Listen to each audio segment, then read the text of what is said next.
Welcome back to Fox and Friends. An assistant principal in Connecticut placed on leave following a leaked video saying he hires staff based on religion and ideology.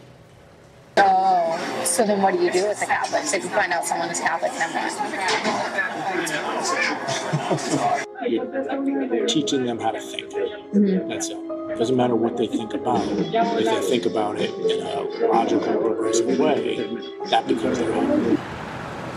The school's superintendent then emailing parents. The district does not, quote, support any opinions that promote discriminatory hiring practices based on religion, gender, or age in any way.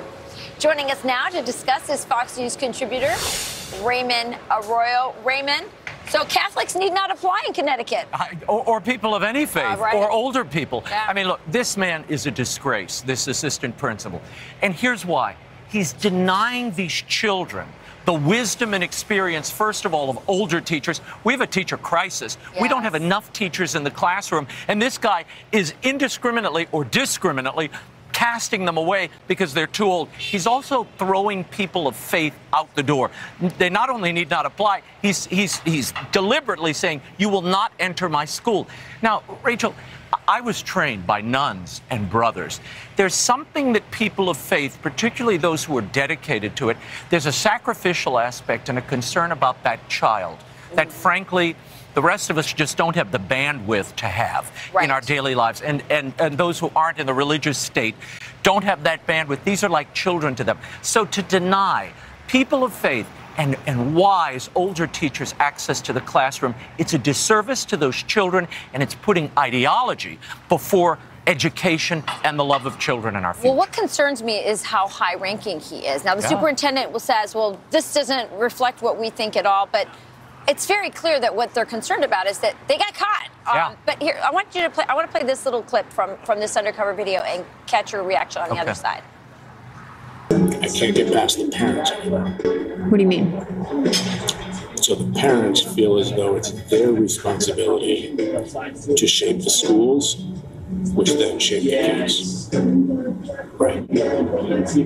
So because I can't get past the parents, do I really have as much of an influence on the kids as I want?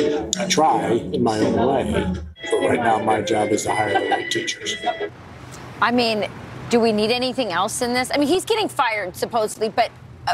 Well, and there are two investigations underway by the school board and the Attorney General of the state of Connecticut, which is a good thing. Yes. But this is why it's so important.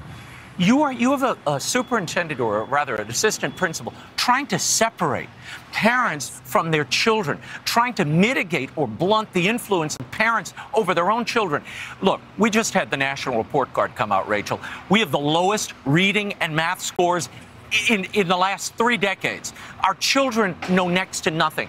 And let me tell you why the stakes are so high. You know, and we both have written for children, and my commitment to literacy goes back a decade. Because I walked into the classroom and I watched these children who wanted to read. They're filled with light and wonder, and they're not given the opportunity, and they don't know how.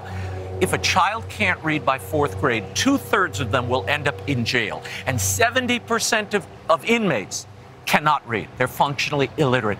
We are creating such a disservice to our children. And we let something like this happen. It's up to parents in these states to allow good teachers into the classroom. I don't care their ideological stripe, if they're devoted to the child and to reading and writing and letting that child be the best citizen they can be.